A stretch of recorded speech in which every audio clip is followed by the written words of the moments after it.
पाउल स्पष्ट कर दियंती यीशुख्रीष्टଙ୍କ द्वारा जिहुदी और विजाति मध्य थिबा प्रतिबंधक दूर कर देइछंती। केवल सेतिकी नुहे विश्वासी मानू ईश्वरଙ୍କ सहित शांति रे रहिबा पई दियंती। आमे कोन आज ईश्वरଙ୍କ सहित शांति रे अछु कि? जीसुଙ୍କ मधुर वाक्य चला पथे साजे दीप अमरी चरण अलिभ आलोक देई जीवनर प्रतिपदे जीवनर प्रतिपदे पढ़ाए से सत्य पथे पथ प्रदर्शिका से जे पथ प्रदर्शिका पथ प्रदर्शिका पथ प्रदर्शिका। प्रिय दर्शक बंधु नमस्कार। आज पथ प्रदर्शिका कार्यक्रम एक नूतन अध्याय को आपण को स्वागत जनाए। आपण ये कार्यक्रम रे क्रमागत भाव में योगदान करुथिबारु आपण को विशेष धन्यवाद दिए। आपण को मतामत आमको टेलीविजन स्क्रीन रे दिया जाइथिबा ठिकाना रे आमको जणांतु। आपण मानक मध्यरु जदि केही ए पर्यंत आमको फोन करि पारि नाहंती तेबे आज ही सुजोग नियंतु और आम सहित जोगाजोग करतु। आमे आपणक फोन कॉल रो अपेक्षा रे अछु। आपण केमिति अछंती? आपणक कुशलता आमे आशा करूअछु और आपणक निमंते प्रार्थना करूअछु। यदि आपणकर किछि व्यक्तिगत किंबा पारिवारिक प्रार्थना अनुरोध अछि तेबे आपण आमको जणांतु और ईश्वर आपणकर प्रार्थनार उत्तर निश्चित भाव में देबे। आज एही कार्यक्रम द्वारा आपणक सहित साक्षात करिवार आउ एक विशेष सुजोग पाइथिबारु प्रभु को धन्यवाद दिए। प्रभु आपण को बहुल भाव में आशीर्वाद करंतु। ए कार्यक्रम द्वारा आपण जेपरी दिन को दिन आत्मिक भाव में और ईश्वरଙ୍କ वाक्य रे वृद्धि पाइबे और आपणक जीवन रे एक नूतन परिवर्तन आसीबो एहाई आमर चेष्टा और ईश्वरଙ୍କ निकट रे प्रार्थना। प्रभु आपण को बहुल भाव में आशीर्वाद करंतु। पूर्व अध्याय रे आमे आलोचना करिथिलु जे ख्रीष्टଙ୍କ रक्त द्वारा ईश्वर आंभ मानकु ताहाको निकटवर्ती करि अछंती। आजिर अध्ययन रे आमे आलोचना करिबा जे ईश्वर आंभ मानक शांति से शत्रुता रूप गढ़ को भांगी उभय को मिलित करि अछंती एवं एहा यीशु तांकर क्रूसरे मृत्युवरण करिबा द्वारा शत्रुता को विनाश करि अछंती। एबे एहा द्वारा दूर रे थिबा लोकमानक निकटरे और निकटरे थिबा लोकमानक निकटरे शांतर सुसमाचार प्रचार करि अछंती। आमे एही अंश रे आ गोटिए विषय लक्ष्य करोछु जे पाउल स्पष्ट करि दियंती यीशु ख्रीष्टଙ୍କ द्वारा जिहुदी और विजाति मध्य थिबा प्रतिबंधक दूर कर दे अछंती।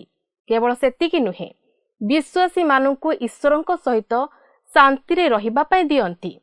आमे कोन आज ईश्वरଙ୍କ सहित शांति रे अछु कि? प्रिय बंधु ए अध्ययन रे आमको बढ़िबा पूर्वरु आसंतु एक भक्तिमूलक गीत सुनिबा।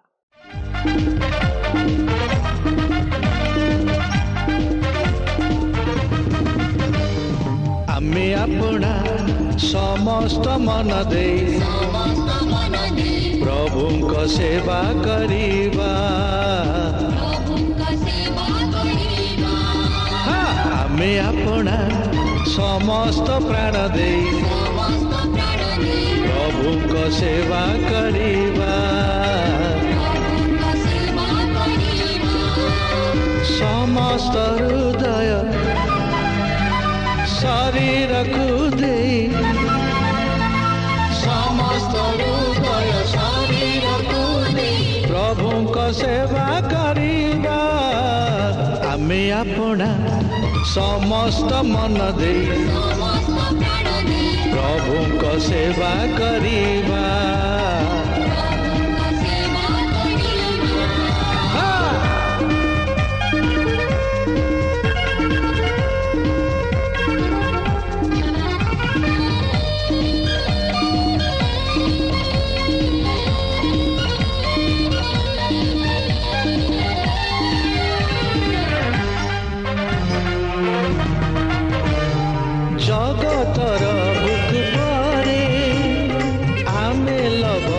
स्वरूप लवणर गुण नेई भरि देवा सुस्वाद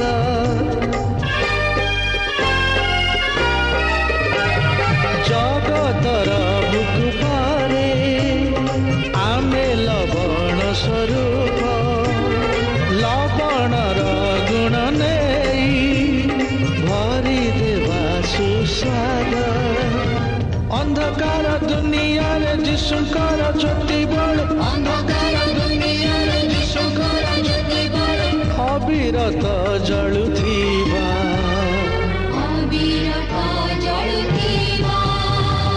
आमे आपणा समस्त मन दे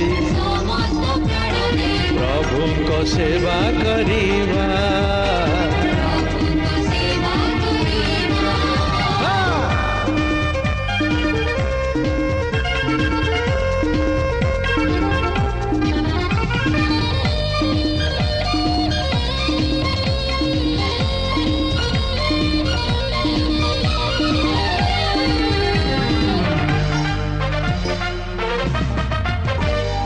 प्रभुको वाक्य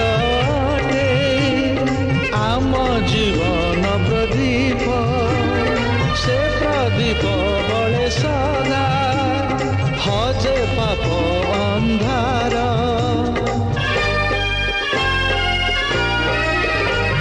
प्रभुको वाक्य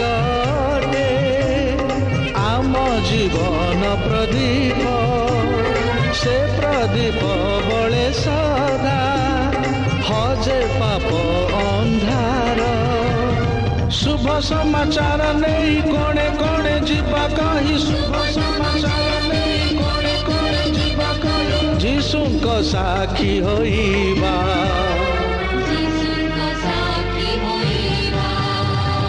आमे आपणा समस्त मन दे प्रभुको सेवा करिबा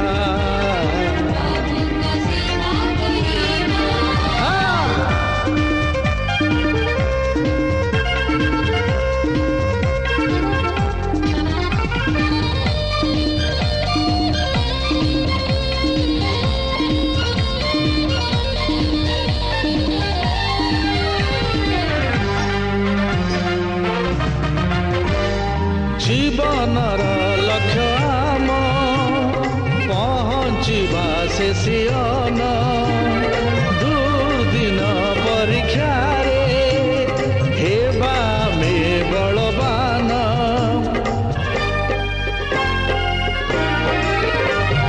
जीवनर लक्ष्य आम पहुँचवा से सियन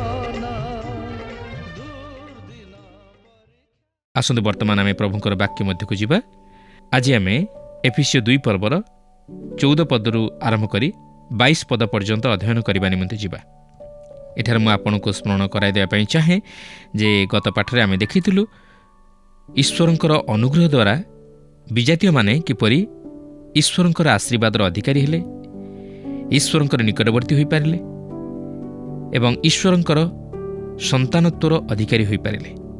ଆଜି ମଧ୍ୟ ଆମେ ତହିଁର କ୍ରମଶଃ ଅଧ୍ୟୟନ କରି ଆଲୋଚନା କରିବା ନିମନ୍ତେ ଯିବା। ତେବେ ଦେଖନ୍ତୁ ଏଫେସିୟ 2 ପର୍ବର 14 ପଦରୁ 17 ପଦ ମଧ୍ୟରେ ଏହିପରି ଲେଖା ଅଛି, କାରଣ ସେ ତ ଆମମାନଙ୍କ ଶାନ୍ତି ସେ ଶତ୍ରୁତା ସ୍ୱରୂପ ମଧ୍ୟବର୍ତ୍ତୀ ବିଚ୍ଛେଦ ପ୍ରାଚୀର ଭଗ୍ନ କରି ଉଭୟକୁ ଏକ କରିଅଛନ୍ତି, ପୁଣି ବିଧିବିଧାନଯୁକ୍ତ ଆଜ୍ଞାମୂଳକ ବ୍ୟବସ୍ଥାକୁ ଆପଣା ଶରୀରରେ ରହିତ କରିଅଛନ୍ତି, ଯେପରି ସେ ଶାନ୍ତି ସ୍ଥାପନ କରି ଉଭୟକୁ ଆପଣାଠାରେ ଜଣେ ନୂଆ ଲୋକ ସ୍ୱରୂପେ ସୃଷ୍ଟି କରନ୍ତି, ଆଉ କୃଷ୍ଣ ଦ୍ୱାରା ଶତ୍ରୁତା ବିନାଶ କରି ତଦ୍ୱାରା ଉଭୟକୁ ଏକ ଶରୀର ସ୍ୱରୂପ ଗଠନ କରି ଈଶ୍ୱରଙ୍କ ସହିତ ମିଳିତ କରାନ୍ତି। ଆଉ ଦୂରରେ ଥିଲ ଯେ ତୁମେମାନେ ପୁଣି ନିକଟରେ ଥିଲେ ଯେ ସେମାନେ, ଉଭୟଙ୍କ ନିକଟରେ ସେ ଆସି ଶାନ୍ତିର ସୁସମାଚାର ପ୍ରଚାର କଲେ। ଯେତେବେଳେ ଆପଣ ଖ୍ରୀଷ୍ଟଙ୍କର ନିକଟବର୍ତ୍ତୀ ହୁଅନ୍ତି, ସେତେବେଳେ ଆପଣ କେବଳ ଖ୍ରୀଷ୍ଟଙ୍କ ଶରୀର ରୂପ ମଣ୍ଡଳୀର ଅଂଶୀ ହୁଅନ୍ତି ନାହିଁ, ମାତ୍ର ଏଥିସହିତ ଆପଣ ଏପରି ଏକ ସ୍ଥାନକୁ ଆସନ୍ତି ଓ ଛିଡ଼ା ହୁଅନ୍ତି ଯେଉଁଠାରେ କି ଆପଣ ଅନ୍ୟ ଖ୍ରୀଷ୍ଟ ବିଶ୍ୱାସୀମାନଙ୍କ ସହିତ ଈଶ୍ୱରଙ୍କର ସେବା ପୂଜା ଆରାଧନା କରିବା ନିମନ୍ତେ ଓ ତାହାଙ୍କ ସହ ସହଭାଗିତା ସ୍ଥାପନ କରିବା ନିମନ୍ତେ ସମାନ ଅଧିକାର ପ୍ରାପ୍ତ ହୁଅନ୍ତି। କାରଣ ସେହି ଖ୍ରୀଷ୍ଟ ଯୀଶୁ ଆପଣାର ପ୍ରାୟଶ୍ଚିତ ବଳି ଦ୍ୱାରା ଆମ୍ଭମାନଙ୍କୁ ତାହାଙ୍କଠାରେ ଏକ କରିଅଛନ୍ତି। ଆପଣଙ୍କର ଓ ମୋର ମଧ୍ୟରେ କୌଣସି ପାର୍ଥକ୍ୟତା ନାହିଁ। କିମ୍ବା ଜିହୁଦୀ ତଥା ଅଣଜିହୁଦୀ ବା ବିଜାତୀୟ ଖ୍ରୀଷ୍ଟ ବିଶ୍ୱାସୀ ମଧ୍ୟରେ କୌଣସି ପ୍ରଭେଦ ନାହିଁ। ଯଦି ଆପଣ ଖ୍ରୀଷ୍ଟ ବିଶ୍ୱାସୀ ତାହେଲେ ଆପଣ କିଏ ତହିଁରେ କିଛି ଯାଏ ଆସେ ନାହିଁ। ଆପଣ ମୁଁ ଆମେ ପ୍ରତ୍ୟେକ ସେହି ଅନନ୍ତ ରାଜ୍ୟରେ ମିଳିତ ହେବାକୁ ଯାଉଅଛୁ, କାରଣ ଆମେ ପ୍ରତ୍ୟେକ ସେହି ଖ୍ରୀଷ୍ଟଙ୍କଠାରେ ଏକ ହୋଇଅଛୁ। ଏହି ଅଂଶରେ ଜିହୁଦୀ ଓ ବିଜାତୀୟମାନଙ୍କ ମଧ୍ୟରେ ଏକ ପାର୍ଥକ୍ୟତା ଦର୍ଶାଯାଇଅଛି। ମାତ୍ର ଖ୍ରୀଷ୍ଟଙ୍କର କ୍ରୁଶ ନିକଟରେ ସମସ୍ତେ ଏକ ହୋଇଅଛନ୍ତି। ସେହି ଖ୍ରୀଷ୍ଟଙ୍କର କ୍ରୁଶାର୍ପିତ ବଳି ଉଭୟଙ୍କ ମଧ୍ୟରେ ଶାନ୍ତି ତଥା ଏକତା ସ୍ଥାପନ କରିଅଛି। ସେ ସେହି ଜିହୁଦୀ ଓ ବିଜାତୀୟ ମଧ୍ୟରେ ଥିବା ଶତ୍ରୁତା ରୂପ ମଧ୍ୟବର୍ତ୍ତୀ ବିଚ୍ଛେଦ ପ୍ରାଚୀରକୁ ଭଗ୍ନ କରିଅଛନ୍ତି ଓ ଉଭୟକୁ ଏକ କରିଅଛନ୍ତି, ଯେପରି ଆପଣ ଓ ମୁଁ ଆମେ ପ୍ରତ୍ୟେକ ଈଶ୍ୱରଙ୍କର ନିକଟବର୍ତ୍ତୀ ହୋଇପାରୁ ଓ ତାହାଙ୍କ ସହ ସହଭାଗିତା ସ୍ଥାପନ କରିପାରୁ। ସେହି ଖ୍ରୀଷ୍ଟ ବ୍ୟବସ୍ଥା ଅନୁଯାୟୀ ସମସ୍ତ ଧର୍ମକର୍ମ ସାଧନ କରି ବ୍ୟବସ୍ଥାକୁ ସଫଳ କରିଅଛନ୍ତି ଓ ଉଭୟକୁ ଅର୍ଥାତ୍ ଜିହୁଦୀ ଓ ବିଜାତୀୟ ଖ୍ରୀଷ୍ଟ ବିଶ୍ୱାସୀମାନଙ୍କୁ ଏକ ନୂଆ ଲୋକ ସ୍ୱରୂପେ ସୃଷ୍ଟି କରିଅଛନ୍ତି। ଅର୍ଥାତ୍ ଆଜି ଆପଣ ଓ ମୁଁ ଯେତେବେଳେ ସେହି ଖ୍ରୀଷ୍ଟଙ୍କଠାରେ ବିଶ୍ୱାସ କରୁ, ସେତେବେଳେ ଆମେ ଆଉ ବିଜାତୀୟରେ ଗଣିତ ନ ହୋଇ ଖ୍ରୀଷ୍ଟଙ୍କଠାରେ ଏକ ନୂଆ ଲୋକ ସ୍ୱରୂପେ ସୃଷ୍ଟି ହେଉ ଓ ଆମେ ସେହି ଜିହୁଦୀମାନଙ୍କ ସହିତ ସମାନ ଅଧିକାର ପ୍ରାପ୍ତ ହେଉ ଓ ଆମେ ଈଶ୍ୱରଙ୍କ ସହିତ ଶାନ୍ତିରେ ସହଭାଗିତା ସ୍ଥାପନ କରୁ ଓ ପରସ୍ପର ସହିତ ଶାନ୍ତି ସ୍ଥାପନ କରୁ। ଆମମାନଙ୍କ ମଧ୍ୟରେ କୌଣସି ପ୍ରଭେଦ ରହେ ନାହିଁ। ଆମେମାନେ ଯେ କେହି ହେଉନା କାହିଁକି, ଆମେମାନେ ସେହି ଖ୍ରୀଷ୍ଟଙ୍କଠାରେ ନୂଆ ଲୋକ ରୂପେ ସୃଷ୍ଟି ହେଉ, ଏକ ନୂତନ ଶରୀରରେ ସଂଯୁକ୍ତ ହେଉ, ଯାହାକି ବିଶ୍ୱାସୀ ମଣ୍ଡଳୀ, ଓ ତହିଁରେ କିଛି ପ୍ରଭେଦ ରହେ ନାହିଁ। ଆମେ ପ୍ରତ୍ୟେକ ଖ୍ରୀଷ୍ଟଙ୍କଠାରେ ଏକ ହେଉ। ଏହି ଅଂଶରେ ଖ୍ରୀଷ୍ଟଙ୍କର ଗୌରବମୟ ବ୍ୟକ୍ତିତ୍ୱ ଉପରେ ଗୁରୁତ୍ୱ ଦିଆଯାଇଅଛି। ସେ କ୍ରୁଶ ଦ୍ୱାରା କେବଳ ଶାନ୍ତି ସ୍ଥାପନ କଲେ ନାହିଁ, ମାତ୍ର ଯେଉଁମାନେ ତାହାଙ୍କଠାରେ ବିଶ୍ୱାସ କରନ୍ତି ସେମାନଙ୍କୁ ସେ ତାହାଙ୍କଠାରେ ଏକ କରାନ୍ତି ଓ ତାହାକୁ ନୂଆ ଲୋକ ସ୍ୱରୂପେ ସୃଷ୍ଟି କରାନ୍ତି, ଅର୍ଥାତ୍ ତାହାକୁ ଏକ ନୂତନ ହୃଦୟ ଓ ଜୀବନ ପ୍ରଦାନ କରନ୍ତି। ଈଶ୍ୱର ପ୍ରକୃତରେ ଜିହୁଦୀମାନଙ୍କୁ ଗୋଷ୍ଠୀୟମାନଙ୍କଠାରୁ ପୃଥକ କରି ଏକ ଭିନ୍ନତା ସୃଷ୍ଟି କରିଥିଲେ। ଜିହୁଦୀମାନେ ମୁଖ୍ୟତଃ ଏକ ଆତ୍ମିକ ଅହମିକାରେ ବୃଦ୍ଧି ପାଉଥିଲେ, ଆଉ ପରିଶେଷରେ ଏହା ଜିହୁଦୀ ଓ ବିଜାତୀୟମାନଙ୍କ ମଧ୍ୟରେ ଏକ ଘୃଣାଭାବ ଉଦ୍ରେକ କରାଇଲା। ଯେତେବେଳେ ଜଣେ ଜିହୁଦୀ ଓ ଜଣେ ଅଣଜିହୁଦୀ ଖ୍ରୀଷ୍ଟଙ୍କଠାରେ ଏକ ହୁଅନ୍ତି, ସେତେବେଳେ ଶାନ୍ତି ପ୍ରତିଷ୍ଠିତ ହୁଏ। ତେବେ ସେଠାରେ ଶାନ୍ତି ଆସେ କେବଳ ନୂତନ ସ୍ଥିତି ପାଇଁ ନୁହେଁ, ମାତ୍ର ଏଥିସହିତ କିଛି ନୂତନ ବିଷୟ ସାଧିତ ହୋଇଥିବାରୁ। ପାଉଲ ଏହାକୁ ଜଣେ ନୂତନ ମନୁଷ୍ୟ ଭାବରେ ଚିହ୍ନନ୍ତି। ସେହି କାରଣରୁ ପ୍ରେରିତ ପାଉଲ କରନ୍ଥୀୟମାନଙ୍କ ନିକଟକୁ ଏହିପରି ଲେଖନ୍ତି, ଜିହୁଦୀ ବା ଗ୍ରୀକ୍ ବା ଈଶ୍ୱରଙ୍କ ମଣ୍ଡଳୀ କାହାରି ଝୁଣ୍ଟିବାର କାରଣ ହୁଅ ନାହିଁ, ଯାହାକି ପ୍ରଥମ କରନ୍ଥୀୟ 10 ପର୍ବର 32 ପଦରେ ଲେଖା ଅଛି। ସେହି ମଣ୍ଡଳୀ ହେଉଛି ନୂତନ ମନୁଷ୍ୟ। ଏହା ନୁହେଁ ଯେ ଅଣଜିହୁଦୀମାନେ ଜିହୁଦୀମାନଙ୍କର ଆଭିଜାତ୍ୟ ମଧ୍ୟକୁ ଉନ୍ନୀତ ହୋଇଅଛନ୍ତି, ମାତ୍ର ଈଶ୍ୱର ଉଭୟଙ୍କୁ ଏକ ଉଚ୍ଚତର ସୋପାନକୁ ଉନ୍ନୀତ କରିଅଛନ୍ତି। ଆମେ କିପରି ଖ୍ରୀଷ୍ଟଙ୍କଠାରେ ଏକ ହୋଇଅଛୁ, ଏହା ହିଁ ତାହାର ଏକ ଚମତ୍କାର ଦୃଷ୍ଟାନ୍ତ। ପ୍ରିୟ ବନ୍ଧୁ, ଆପଣ ଯିଏ କି ହୁଅନ୍ତୁ ନା କାହିଁକି, ଆପଣ ଯଦି ଖ୍ରୀଷ୍ଟଙ୍କଠାରେ ବିଶ୍ୱାସ କରି ତାଙ୍କୁ ଉଦ୍ଧାରକର୍ତ୍ତା ରୂପେ ଗ୍ରହଣ କରିଅଛନ୍ତି, ତାହେଲେ ଆପଣ ଖ୍ରୀଷ୍ଟଙ୍କଠାରେ ଏକ ହୋଇଅଛନ୍ତି ଓ ଖ୍ରୀଷ୍ଟ ବିଶ୍ୱାସୀମାନଙ୍କ ସହିତ ଏକ ହୋଇଅଛନ୍ତି ଓ ଏକ ନୂତନ ମନୁଷ୍ୟରେ ପରିଣତ ହୋଇଅଛନ୍ତି। ଏହା ହେଉଛି ମଣ୍ଡଳୀ, ଏକ ଗୃହ, ଏକ ମନ୍ଦିର, ଯାହାକି ଈଶ୍ୱର ଆଜି ନିର୍ମାଣ କରୁଅଛନ୍ତି। ତେବେ ଅଣଜିହୁଦୀମାନେ ଜିହୁଦୀମାନଙ୍କର ଆଭିଜାତ୍ୟ ମଧ୍ୟକୁ ଉନ୍ନୀତ ହେବା କହିବା ପରିବର୍ତ୍ତେ ଜଣେ କହିପାରେ ଯେ ଜିହୁଦୀମାନେ ବରଂ ଅଣଜିହୁଦୀମାନଙ୍କ ସ୍ତରକୁ ଅଣାଯାଇଅଛନ୍ତି, ଯେହେତୁ ଜିହୁଦୀମାନେ ଓ ଅଣଜିହୁଦୀମାନେ ଉଭୟ ସେହି ପାପର ସ୍ତରରେ ଅଛନ୍ତି। ପ୍ରକୃତରେ ପାପୀ ସ୍ୱରୂପେ ଆମେ ସମସ୍ତେ ଭାଇ, ଆମେ ସମସ୍ତେ ସେହି ଆଦମଙ୍କ ସନ୍ତାନ ଯାହାକି ରୋମିଓ 3 ପର୍ବର 9 ପଦରେ ଲେଖା ଅଛି। ତେବେ କ'ଣ ଆମ୍ଭେମାନେ କି ଅନ୍ୟମାନଙ୍କଠାରୁ ଶ୍ରେଷ୍ଠ? ନା, କୌଣସି ପ୍ରକାରେ ନୁହେଁ। କାରଣ ଜିହୁଦୀ ଓ ଗ୍ରୀକ୍ ସମସ୍ତେ ଯେ ପାପର ଅଧୀନ, ଆମ୍ଭେମାନେ ପୂର୍ବରେ ଉଭୟଙ୍କ ବିରୁଦ୍ଧରେ ଏହି ଅଭିଯୋଗ କରିଅଛୁ। ତାହିଁ ଥିଲା ଏକ ସ୍ତର, ଯେଉଁ ସ୍ତରରେ କି ଆମ୍ଭେମାନେ ସମସ୍ତେ ଥିଲୁ। ଯେଉଁ ଶାନ୍ତି ବିଷୟରେ ପ୍ରକାଶ କରାଯାଏ, ତାହା ଜିହୁଦୀ ଓ ଅଣଜିହୁଦୀମାନଙ୍କ ମଧ୍ୟରେ ଥିବା ଶାନ୍ତି। ଜିହୁଦୀ ଓ ଅଣଜିହୁଦୀମାନେ ଯେତେବେଳେ ପାପୀ ସ୍ୱରୂପେ କୃଷ ନିକଟକୁ ଆସନ୍ତି, ସେମାନେ ଏକ ନୂତନ ସୃଷ୍ଟିରେ ପରିଣତ ହୁଅନ୍ତି। ସେମାନେ ନୂତନ ମନୁଷ୍ୟରେ ପରିଣତ ହୁଅନ୍ତି, ଯାହାକି ଖ୍ରୀଷ୍ଟଙ୍କ ଶରୀର, ପବିତ୍ର ଆତ୍ମାଙ୍କର ମନ୍ଦିର। ପୁରାତନ ନିୟମର ମନ୍ଦିର, ଯାହାକି ମୋଶାଙ୍କ ନିର୍ମିତ ସମାଗମ ତମ୍ବୁର ପରବର୍ତ୍ତୀ ସମୟରେ ନିର୍ମିତ ହୋଇଥିଲା, ଏହାର ବିଭିନ୍ନ ବିଭାଗ ରହିଥିଲା। 3ଟି ବିଭାଗ ନିମନ୍ତେ 3ଟି ପ୍ରବେଶ ପଥ ରହିଥିଲା, ଯାହାକି ବାହ୍ୟ ପ୍ରାଙ୍ଗଣ, ପବିତ୍ର ସ୍ଥାନ ଓ ମହାପବିତ୍ର ସ୍ଥାନ। ତାପରେ ବିଭାଗ ସବୁ ଥିଲା, ଯାହାକି ଯାଜକମାନଙ୍କ ନିମନ୍ତେ, ଇସ୍ରାଏଲ ନିମନ୍ତେ, ସ୍ତ୍ରୀମାନଙ୍କ ନିମନ୍ତେ ଓ ବିଜାତୀୟ ବା ଅଣଜିହୁଦୀମାନଙ୍କ ନିମନ୍ତେ ପୃଥକ୍ ପୃଥକ୍ ହୋଇ ରହିଥିଲା। କିନ୍ତୁ ଯୀଶୁଖ୍ରୀଷ୍ଟ ତାହାଙ୍କର କ୍ରୁଶୀୟ ମୃତ୍ୟୁ ଦ୍ୱାରା ସେହି ପରଦାକୁ ହଟେଇ ଦେଲେ। ଆଉ ସେ ପଥ ଅର୍ଥାତ୍ ବାହ୍ୟ ପ୍ରାଙ୍ଗଣ, ସତ୍ୟ ଅର୍ଥାତ୍ ପବିତ୍ର ସ୍ଥାନ ଓ ଜୀବନ ଅର୍ଥାତ୍ ମହାପବିତ୍ର ସ୍ଥାନରେ ପରିଣତ ହେଲେ। ତେଣୁକରି ବର୍ତ୍ତମାନ ଆମ୍ଭେମାନେ ସେହି ଖ୍ରୀଷ୍ଟଙ୍କ ମଧ୍ୟ ଦେଇ ସିଧାସଳଖ ପିତା ଈଶ୍ୱରଙ୍କ ନିକଟକୁ ଯିବାର ପଥ ପାଇଅଛୁ।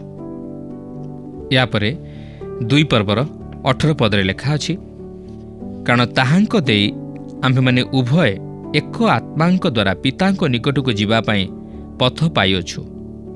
ଏଠାରେ ଆମେ ତ୍ରିବିଧ ଈଶ୍ୱରଙ୍କର ପରିଚୟ ପାଉ, ପିତା, ପୁତ୍ର ଓ ପବିତ୍ର ଆତ୍ମା। ଏଠାରେ ଆମେ ଦେଖୁ ଯେ ଜିହୁଦୀ ଓ ବିଜାତୀୟ ଖ୍ରୀଷ୍ଟ ବିଶ୍ୱାସୀ ସମାନ ସ୍ତରରେ, ସମାନ ଭାବରେ ଈଶ୍ୱରଙ୍କ ନିକଟବର୍ତ୍ତୀ ହେବାର ଅଧିକାର ପ୍ରାପ୍ତ ହୋଇଅଛନ୍ତି। ସେହି ଖ୍ରୀଷ୍ଟଙ୍କ ମଧ୍ୟ ଦେଇ ସିଧାସଳଖ ପିତା ଈଶ୍ୱରଙ୍କ ନିକଟକୁ ଯିବାର ପଥ ଆମେ ପାଇଅଛୁ। ଆଜି ଯେ କେହି ହେଉନା କାହିଁକି, ଖ୍ରୀଷ୍ଟ ଯୀଶୁଙ୍କଠାରେ ବିଶ୍ୱାସ କରିବା ଦ୍ୱାରା ସେ ଖ୍ରୀଷ୍ଟଙ୍କ ମଧ୍ୟ ଦେଇ ପିତା ଈଶ୍ୱରଙ୍କ ସହିତ ମିଳିତ ହୋଇ ସହଭାଗିତା ସ୍ଥାପନ କରିପାରେ। ଆସନ୍ତୁ ଏହାପରେ ମଣ୍ଡଳୀ ନିର୍ମାଣର ଅର୍ଥ କ'ଣ, ସେହି ସମ୍ପର୍କରେ କିଛି ଆଲୋଚନା କରିବାକୁ ଯିବା। 2 ପର୍ବର 19 ଓ 20 ପଦରେ ଏହିପରି ଲେଖା ଅଛି, ଅତଏବ ତୁମ୍ଭେମାନେ ଆଉ ବିଦେଶୀ ବା ପ୍ରବାସୀ ନୁହଁ, କିନ୍ତୁ ସାଧୁମାନଙ୍କ ସହିତ ସହନାଗରିକ ଓ ଈଶ୍ୱରଙ୍କ ପରିବାରଭୁକ୍ତ ଅଟ। ତୁମ୍ଭେମାନେ ପ୍ରେରିତ ଓ ଭାଓବାଦୀମାନଙ୍କର ଭିତ୍ତିମୂଳ ଉପରେ ନିର୍ମିତ ହୋଇଅଛ। ଖ୍ରୀଷ୍ଟ ଯୀଶୁ ସ୍ୱୟଂ ସେଥିର କୋଣର ପ୍ରଧାନ ପ୍ରସ୍ତର। ପାଉଲ ଏଠାରେ ବିଜାତୀୟ ଖ୍ରୀଷ୍ଟ ବିଶ୍ୱାସୀମାନଙ୍କ ବିଷୟ ନେଇ ପ୍ରକାଶ କରନ୍ତି ଯେ ସେମାନେ ଆଉ ବିଜାତୀୟ ନୁହନ୍ତି, ମାତ୍ର ନୂତନ ନିୟମର ଜିହୁଦୀ ସାଧୁମାନଙ୍କ ସହିତ ସହନାଗରିକ ଓ ଈଶ୍ୱରଙ୍କ ପରିବାରଭୁକ୍ତ ହୋଇଅଛନ୍ତି। ତେବେ ଏଠାରେ ଆମେ ଏକ ନୂତନ ସମ୍ପର୍କ ଦେଖୁଅଛୁ, ଯାହାକି ଏକ ପାରିବାରିକ ସମ୍ପର୍କ, ଈଶ୍ୱରଙ୍କ ପରିବାରର ଅନ୍ତର୍ଭୁକ୍ତ, ଯାହାକି ଆମେ ପୁରାତନ ନିୟମରେ ଲକ୍ଷ୍ୟ କରିବାକୁ ପାରୁନା। ସେମାନେ ତାହାଙ୍କର ସନ୍ତାନ ଅଟନ୍ତି। ପ୍ରଥମ ଯୋହନ 2 ପର୍ବର 12 ପଦରେ ଲେଖା ଅଛି, ବତ୍ସ୍ୟଗଣ, ମୁଁ ତୁମମାନଙ୍କ ନିକଟକୁ ଲେଖୁଅଛି, କାରଣ ତାହାଙ୍କ ନାମ ସକାଶେ ତୁମମାନଙ୍କର ପାପ କ୍ଷମା ହୋଇଅଛି। ଆମ୍ଭେମାନେ ସାନ ପିଲା ଅଟୁ। ଏହା ହେଉଛି ଏକ ନୂତନ ସମ୍ପର୍କ, ଏକ ସମ୍ପର୍କ ଯାହାକି ପୁରାତନ ନିୟମରେ ଲକ୍ଷ୍ୟ କରିବାକୁ ମିଳେ ନା। ଏପରିକି ଦାଉଦ, ଯେ କି ଈଶ୍ୱରଙ୍କର ଅତି ପ୍ରିୟ ପାତ୍ର ଥିଲେ, ତାହାଙ୍କୁ ମଧ୍ୟ ଈଶ୍ୱର ଆମ୍ଭ ଦାସ ଦାଉଦ ବୋଲି ସମ୍ବୋଧନ କଲେ, ଯାହାକି 2 ସାମୁଏଲ 7 ପର୍ବର 8 ପଦରେ ଆମେ ଲକ୍ଷ୍ୟ କରିବାକୁ ପାରୁ। ଓ ସେହିପରି ମୂଷାଙ୍କୁ ମଧ୍ୟ ଆମ୍ଭ ଦାସ ମୂଷା ବୋଲି ସମ୍ବୋଧନ କଲେ, ଯାହାକି ଆମେ ଗଣନା ପୁସ୍ତକ 12 ପର୍ବର 7 ପଦରେ ଲକ୍ଷ୍ୟ କରିବାକୁ ପାରୁ। କିନ୍ତୁ ଏହି ନାଗରିକତ୍ୱ ଇସ୍ରାଏଲ ମଧ୍ୟରେ ନୁହେଁ, ମାତ୍ର ଏହା ସ୍ୱର୍ଗରେ। ଫିଲିପି 3 ପର୍ବର 20 ପଦରେ ଲେଖା ଅଛି, ଆମ୍ଭେମାନେ ତ ସ୍ୱର୍ଗର ପ୍ରଜା। ସେ ସ୍ଥାନରୁ ମଧ୍ୟ ଆମ୍ଭେମାନେ ତ୍ରାଣକର୍ତ୍ତା ପ୍ରଭୁ ଯୀଶୁଖ୍ରୀଷ୍ଟଙ୍କ ଆଗମନର ଅପେକ୍ଷାରେ ଅଛୁ। ଆମ୍ଭେମାନେ ଏହି ବର୍ତ୍ତମାନର ଜଗତରେ ଥାଇ ମଧ୍ୟ ଆମେ ସେହି ସ୍ୱର୍ଗର ପ୍ରଜାବାଚ୍ୟ ହୋଇଅଛୁ। ଆମ୍ଭେମାନେ ସେହି ପ୍ରେରିତ ଓ ଭାବବାଦୀମାନଙ୍କର ଭିତ୍ତିମୂଳ ଉପରେ ନିର୍ମିତ ହୋଇଅଛୁ, ଆଉ ଖ୍ରୀଷ୍ଟ ଯୀଶୁ ସ୍ୱୟଂ ସେଥିର ପ୍ରଧାନ ପ୍ରସ୍ତର। ଏହାର ଅର୍ଥ ନୁହେଁ ପ୍ରେରିତ ଓ ଭାବବାଦୀମାନେ ସେହି ଭିତ୍ତିମୂଳ, ମାତ୍ର ସେମାନେ ଭିତ୍ତିମୂଳ ସ୍ଥାପନ କଲେ। ପ୍ରେରିତ 2 ପର୍ବର 42 ପଦରେ ଆମେ ଦେଖୁ ଯେ ସେହି ଆଦ୍ୟ ଖ୍ରୀଷ୍ଟୀୟ ମଣ୍ଡଳୀ ପ୍ରେରିତମାନଙ୍କର ଶିକ୍ଷା ଉପରେ ଗଢ଼ି ଉଠିଥିଲା। ତେବେ ସେହି ଭାଓବାଦୀ ପୁରାତନ ନିୟମର ଭାଓବାଦୀ ନୁହନ୍ତି, ମାତ୍ର ନୂତନ ନିୟମର, ଯାହାକି ଆମେ 3 ପର୍ବଟି ଅଧ୍ୟୟନ କଲେ ଜାଣିବାକୁ ପାରିବା। ସେହି ପ୍ରେରିତ ଓ ଭାଓବାଦୀମାନେ ଗୋଟିଏ ଶ୍ରେଣୀରେ ଗଣାଯାଆନ୍ତି। 20 ପଦରେ ଭାଓବାଦୀମାନଙ୍କର ପରିଚୟକରଣ ନେଇ ଅନେକ କିଛି ବିଷୟ ଲେଖାଯାଇଅଛି। ତେବେ ସେମାନେ ପୁରାତନ ନିୟମର ଭାଓବାଦୀ ନା ନୂତନ ନିୟମର ଭାଓବାଦୀ? ଘଟଣାଟି ହେଉଛି, ଭାଓବାଦୀମାନେ ପ୍ରେରିତମାନଙ୍କ ପରି ଇଂରାଜୀ ଭାଷାର ଦି ଶବ୍ଦ ବିନା ସମାନ ସ୍ତରରେ ଉପସ୍ଥାପିତ କରାଯାଇଥିବା ବିଷୟରୁ ଅନୁମିତ ହୁଏ ଯେ ଏହି ଭାଓବାଦୀମାନେ ନୂତନ ନିୟମର ଭାଓବାଦୀମାନଙ୍କୁ ଉପସ୍ଥାପିତ କରନ୍ତି। ଲେଖା ଅଛି, ଖ୍ରୀଷ୍ଟ ଯୀଶୁ ସ୍ୱୟଂ ସେଥିର କୋଣର ପ୍ରଧାନ ପ୍ରସ୍ତର। ଏହା ପ୍ରକାଶ କରେ ଯେ ଖ୍ରୀଷ୍ଟ ହେଉଛନ୍ତି ସେହି ପ୍ରସ୍ତର ଯାହା ଉପରେ ମଣ୍ଡଳୀ ସ୍ଥାପିତ ହୋଇଅଛି। ପ୍ରଥମ କରିନ୍ଥୀୟ 3 ପର୍ବର 11 ପଦରେ ଲେଖା ଅଛି, କାରଣ ଯେଉଁ ଭିତ୍ତିମୂଳ ସ୍ଥାପିତ ହୋଇଅଛି ତାହା ବ୍ୟତୀତ ଅନ୍ୟ ଭିତ୍ତିମୂଳ କେହି ସ୍ଥାପନ କରିପାରେ ନାହିଁ, ସେହି ଭିତ୍ତିମୂଳ ଯୀଶୁଖ୍ରୀଷ୍ଟ। ପିତର ମଧ୍ୟ ପ୍ରଥମ ପିତର 2 ପର୍ବର 6 ପଦରୁ 8 ପଦ ମଧ୍ୟରେ ଏହି ବିଷୟ ନେଇ ପ୍ରକାଶ କରନ୍ତି। ପ୍ରଭୁ ଯୀଶୁ ମାଥ୍ୟୁ 16 ପର୍ବର 18 ପଦରେ ତାଙ୍କ ନିଜ ବିଷୟ ନେଇ କହନ୍ତି ଯେ ସେ ହେଉଛନ୍ତି ସେହି ପଥର ଯାହା ଉପରେ ମଣ୍ଡଳୀ ଗଠିତ ହୋଇଅଛି। ପ୍ରେରିତ ଓ ଭାଓବାଦୀମାନେ ଭିତ୍ତିମୂଳ ସ୍ଥାପନ କଲେ ଓ ଖ୍ରୀଷ୍ଟ ହେଉଛନ୍ତି ସେହି କୋଣର ପ୍ରଧାନ ପ୍ରସ୍ତର ଯାହାଙ୍କ ଉପରେ ମଣ୍ଡଳୀ ଛିଡ଼ା ହୋଇଅଛି। 2 ପର୍ବର 21 ଓ 22 ପଦରେ ଏହିପରି ଲେଖା ଅଛି, ତାହାଙ୍କଠାରେ ପ୍ରତ୍ୟେକ ଗୃହ ଏକତ୍ର ସଂଲଗ୍ନ ହୋଇ ପ୍ରଭୁଙ୍କଠାରେ ଗୋଟିଏ ପବିତ୍ର ମନ୍ଦିର ସ୍ୱରୂପେ ବୃଦ୍ଧି ପାଉଅଛି। ତାହାଙ୍କଠାରେ ତୁମ୍ଭେମାନେ ମଧ୍ୟ ଈଶ୍ୱରଙ୍କ ଆତ୍ମିକ ନିବାସ ନିମନ୍ତେ ଏକତ୍ର ନିର୍ମିତ ହେଉଅଛ। ପାଉଲ ଏଠାରେ ଭିନ୍ନ ଭିନ୍ନ ଗୀର୍ଜାଗୃହକୁ ଦର୍ଶାନ୍ତି ନାହିଁ, ମାତ୍ର ସେ ବ୍ୟକ୍ତିଗତ ଭାବରେ ପ୍ରତ୍ୟେକ ଖ୍ରୀଷ୍ଟ ବିଶ୍ୱାସୀମାନଙ୍କୁ ସମ୍ପୂର୍ଣ୍ଣ ଏକ ପବିତ୍ର ମନ୍ଦିରର ଗଠନ ମଧ୍ୟରେ ଖଞ୍ଜି ଦିଅନ୍ତି, ଯାହାକି ପିତର ମଧ୍ୟ ତାଙ୍କ ପ୍ରଥମ ପତ୍ରର 2 ପର୍ବର 5 ପଦରେ ଏହି ବିଷୟକୁ ସ୍ପଷ୍ଟ କରିଦିଅନ୍ତି। ପାଉଲ ମଣ୍ଡଳୀକୁ ଏକ ମନ୍ଦିର ସ୍ୱରୂପେ ଉପସ୍ଥାପିତ କରାନ୍ତି ଓ ଏହି ମଣ୍ଡଳୀ ଆଜି ମଧ୍ୟ ନିର୍ମାଣାଧୀନ ଅବସ୍ଥାରେ ରହିଅଛି ଓ ଏହା ସମ୍ପୂର୍ଣ୍ଣ ହେବାକୁ ଯାଉଅଛି, କାରଣ ଲେଖା ଅଛି ଯେ ଏହା ପ୍ରଭୁଙ୍କଠାରେ ଗୋଟିଏ ପବିତ୍ର ମନ୍ଦିର ସ୍ୱରୂପେ ବୃଦ୍ଧି ପାଉଅଛି। ଏହାର ଅର୍ଥ ଏହା ଏପର୍ଯ୍ୟନ୍ତ ସମ୍ପୂର୍ଣ୍ଣ ହୋଇନାହିଁ, ମାତ୍ର ସମ୍ପୂର୍ଣ୍ଣ ହେବାକୁ ଯାଉଅଛି। ଏହା ସେହି ପଥର ଉପରେ ପଥର ସ୍ଥାପିତ ହୋଇଥିବା ମଣ୍ଡଳୀକୁ ଦର୍ଶାଏ ନାହିଁ, ମାତ୍ର ଏକ ଜୀବନ୍ତ ତଥା ପୁନର୍ଜନ୍ମ ପ୍ରାପ୍ତ ବିଶ୍ୱାସୀମାନଙ୍କୁ ନେଇ ଗଠିତ ହେଉଥିବା ଜୀବନ୍ତ ମଣ୍ଡଳୀକୁ ଦର୍ଶାଏ, ଯାହାକି ଏବେ ମଧ୍ୟ ଗଠିତ ହେଉଅଛି। ଈଶ୍ୱର ସେହି ମୃତ ଉପକରଣ ନେଇ ଅଛନ୍ତି, ଅର୍ଥାତ୍ ଯାହାକି ପାପ ଓ ଅଧର୍ମରେ ମୃତ ଉପକରଣକୁ ନେଇ ତହିଁରେ ଜୀବନ ପ୍ରଦାନ କରୁଅଛନ୍ତି। ଆଉ ସେହି ଜୀବନ୍ତ ତଥା ପୁନର୍ଜନ୍ମ ପ୍ରସ୍ତରଗୁଡ଼ିକ ଏକ ଜୀବନ୍ତ ମନ୍ଦିର ସ୍ୱରୂପେ ବୃଦ୍ଧି ପାଉଅଛି। ପ୍ରଥମ କରିନ୍ଥୀୟ 12 ପର୍ବର 13 ପଦରେ ଲେଖା ଅଛି, ଯେଣୁ ଆମ୍ଭେମାନେ ଜିହୁଦୀ ହେଉ ବା ଗ୍ରୀକ୍ ହେଉ, ଦାସ ହେଉ ବା ସ୍ୱାଧୀନ ହେଉ, ସମସ୍ତେ ତ ଏକ ଆତ୍ମାଙ୍କ ଦ୍ୱାରା ଏକ ଶରୀର ହେବା ଉଦ୍ଦେଶ୍ୟରେ ବାପ୍ତିଜିତ ହୋଇଅଛୁ, ଆଉ ସମସ୍ତେ ଏକ ଆତ୍ମାରୁ ପାନ କରିଅଛୁ। ଯେତେବେଳେ ଖ୍ରୀଷ୍ଟ ବିଶ୍ୱାସୀମାନେ ଏକ ଗୃହ ମଧ୍ୟରେ ସମବେତ ହୋଇ ଉପାସନା କରନ୍ତି, ପବିତ୍ର ଆତ୍ମା ସେତେବେଳେ ଉପସ୍ଥିତ ଥାଆନ୍ତି ଓ ସେହି ଅର୍ଥରେ ଚିନ୍ତା କଲେ ଈଶ୍ୱର ମଧ୍ୟ ସେହି ସ୍ଥାନରେ ଥାଆନ୍ତି। ମାତ୍ର ଯେତେବେଳେ ବିଶ୍ୱାସୀମାନେ ସେହି ଗୃହ ପରିତ୍ୟାଗ କରନ୍ତି, ସେତେବେଳେ ଈଶ୍ୱରଙ୍କ ଉପସ୍ଥିତି ମଧ୍ୟ ସେହି ସ୍ଥାନରୁ ଅପସାରିତ ହୋଇଯାଏ। ପ୍ରକୃତରେ ଈଶ୍ୱର କୌଣସି ଗୀର୍ଜାଗୃହ ମଧ୍ୟରେ ସୀମିତ ନଥାନ୍ତି, ମାତ୍ର ସେ ଆଜି ପ୍ରତ୍ୟେକ ଖ୍ରୀଷ୍ଟ ବିଶ୍ୱାସୀର ଅନ୍ତର ମଧ୍ୟରେ ବାସ କରନ୍ତି। ମନ୍ଦିର ହିସାବରେ ଆଜି ବିଶ୍ୱାସୀ ମଣ୍ଡଳୀ ନିର୍ମାଣ କରିବାରେ ଈଶ୍ୱରଙ୍କର ଅଭିମତ ହେଉଛି ତାହାଙ୍କର ଉପସ୍ଥିତି ଓ ମହିମାକୁ ଏହି ଜଗତରେ ପ୍ରକାଶ କରିବା। ଯେତେବେଳେ ବିଶ୍ୱାସୀମାନେ ଗୀର୍ଜାଗୃହ ମଧ୍ୟରେ ସମବେତ ହୁଅନ୍ତି, ସେତେବେଳେ ଜଗତ ଉପରେ ଏହି ପ୍ରଭାବ ପଡ଼ିବା ଉଚିତ ଯେ ଈଶ୍ୱର ତାହାଙ୍କର ପବିତ୍ର ମନ୍ଦିର ମଧ୍ୟରେ ଅଛନ୍ତି।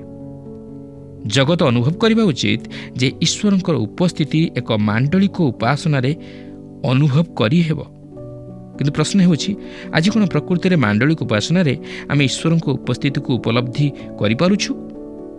ଯଦି ନାହିଁ, ତାହେଲେ ପ୍ରତ୍ୟେକ ଖ୍ରୀଷ୍ଟ ବିଶ୍ୱାସୀ ଏଥି ନିମନ୍ତେ ଯତ୍ନବାନ ହେବା ଉଚିତ।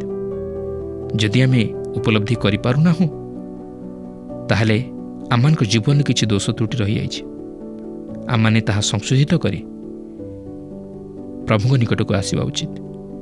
ପ୍ରଭୁ ଯୀଶୁଙ୍କଠାରେ କ୍ଷମା ପ୍ରାର୍ଥନା କରି ଆମମାନେ ପ୍ରଭୁଙ୍କର ନିକଟବର୍ତ୍ତୀ ହେଲେ ଆମମାନେ ତାଙ୍କର ଉପାସନାରେ ତାଙ୍କର ଉପସ୍ଥିତିକୁ ମଧ୍ୟ ଉପଲବ୍ଧି କରିପାରିବା। ପ୍ରଭୁ ପ୍ରତ୍ୟେକଙ୍କୁ ଏହି ସଂକ୍ଷିପ୍ତ ଆଲୋଚନା ମଧ୍ୟ ଦେଇ ଆଶୀର୍ବାଦ କରନ୍ତୁ। ଏହି ମୂଲ୍ୟବାନ ଅଧ୍ୟୟନ ଆପଣଙ୍କୁ ନିଶ୍ଚିତ ଭାବେ ଆନନ୍ଦ ଦେଇଛି, ତାହା ମୁଁ ବିଶ୍ୱାସ କରୁଅଛି। ଏହି ଶାନ୍ତିର ସୁସମାଚାର ଦ୍ୱାରା ଆମ୍ଭେମାନେ ଈଶ୍ୱରଙ୍କ ନିକଟକୁ ଯିବା ନିମନ୍ତେ ଆତ୍ମାଙ୍କ ଦ୍ୱାରା ଏକ ପଥ ପାଇଅଛୁ। ଆମେ ବିଦେଶୀ କିମ୍ବା ପ୍ରବାସୀ ନହୁଁ, କିନ୍ତୁ ଈଶ୍ୱରଙ୍କ ପରିବାରର ସଦସ୍ୟ ଅଟୁ ଏବଂ ଯୀଶୁଖ୍ରୀଷ୍ଟ ଯେଉଁ ଗୃହର କଣର ପ୍ରଧାନ ପ୍ରସ୍ତର ଏବଂ ଏହା ଭାବବାଦୀ ଓ ପ୍ରେରିତମାନଙ୍କ ମୂଳଦୁଆ ଉପରେ ସ୍ଥାପିତ, ତାହା ଉପରେ ସଂଲଗ୍ନ ହୋଇ ଦିନକୁ ଦିନ ଆତ୍ମିକ ନିବାସ ନିମନ୍ତେ ନିର୍ମିତ ବା ପ୍ରସ୍ତୁତ ହୋଇଅଛୁ। ପ୍ରଭୁ ଆପଣମାନଙ୍କୁ ଆଶୀର୍ବାଦ କରନ୍ତୁ। ଆଗାମୀ ଅଧ୍ୟାୟରେ ଆମେ ଆହୁରି ଅଧିକ ବିଷୟ ଆଲୋଚନା କରିବା। ଆପଣ ନିୟମିତ ଏହି କାର୍ଯ୍ୟକ୍ରମରେ ଯୋଗଦାନ କରନ୍ତୁ ଓ ଈଶ୍ୱରଙ୍କ ଠାରୁ ଆଶୀର୍ବାଦ ପ୍ରାପ୍ତ ହୁଅନ୍ତୁ। ପ୍ରଭୁ ଆପଣଙ୍କୁ ବିଶେଷ ଭାବରେ ଆଶୀର୍ବାଦ କରନ୍ତୁ। ଧନ୍ୟବାଦ। କାର୍ଯ୍ୟକ୍ରମ ଶେଷ କରିବା ପୂର୍ବରୁ ଆସନ୍ତୁ ପଦେ ପ୍ରାର୍ଥନା କରିବା। ପ୍ରିୟ ପ୍ରଭୁ, ପୁଣି ଥରେ ପ୍ରଭୁ ତୁମେ ଏକ ନୂତନ ଦିନ ଦେଖାଇଛ ବୋଲି ଧନ୍ୟବାଦ ଦେଉଛୁ ବାପା। ହଁ ପ୍ରଭୁ, ତୁମ ଚରଣ ସେବା ପ୍ରାର୍ଥନା କରୁଛୁ ଯେଭଳି ଭାବରେ ଆମ ପ୍ରତ୍ୟେକ ଜଣଙ୍କର ପ୍ରଭୁ ତୁମେ ହୃଦୟ ରୂପକ ମନ୍ଦିରକୁ ତୁମେ ଖୋଲି ଦିଅ। ତୁମେ ପ୍ରଭୁ ସପାଇଁ ହୃଦୟ ରୂପକ ମନ୍ଦିରରେ ତୁମେ ପ୍ରବେଶ କର। ଯେଭଳି ଭାବରେ ପ୍ରଭୁ ତୁମର ଶିକ୍ଷା ଆମେ ପାଉଅଛୁ, ଯେଭଳି ପ୍ରଭୁ ନିଜ ଜୀବନରେ ପ୍ରଭୁ ତାହା କାର୍ଯ୍ୟ ରୂପେ ବ୍ୟବହାର କରିପାରିବୁ, ସେ ପ୍ରତ୍ୟେକ ଜଣଙ୍କ ତୁମେ ଜୀବନରେ କରାଅ ବୋଲି ପ୍ରାର୍ଥନା କରୁଛୁ।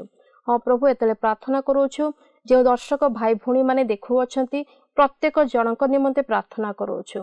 ପ୍ରତ୍ୟେକ ଜଣଙ୍କର ଯେଉଁ ଯେଉଁ ପ୍ରାର୍ଥନା ଅନୁରୋଧ ରହିଅଛି ପ୍ରଭୁ, ପ୍ରତ୍ୟେକ ଜଣଙ୍କର ପ୍ରଭୁ ତୁମେ ଅନୁରୋଧକୁ ତୁମେ ଶୁଣ, ପ୍ରାର୍ଥନାର ତୁମେ ଉତ୍ତର ଦିଅ ବୋଲି ପ୍ରାର୍ଥନା କରୁଛୁ। ପ୍ରଭୁ ଯୀଶୁଙ୍କ ନାମରେ ମାଗୁଅଛି, ଆମେନ୍। ଗତ ପ୍ରଶ୍ନର ଉତ୍ତରଟି ହେଉଛି ଏ ଈଶ୍ୱରଙ୍କ ବାକ୍ୟ। ଆଜିର ପ୍ରଶ୍ନଟି ହେଲା, ମଣ୍ଡଳୀର ପ୍ରଧାନ ପ୍ରସ୍ତର କିଏ ଅଟନ୍ତି? ଏ ଯାଜକ, ବି ଯିହୁଦୀ, ସି ବିଜାତୀୟ, ଡି ଯୀଶୁ।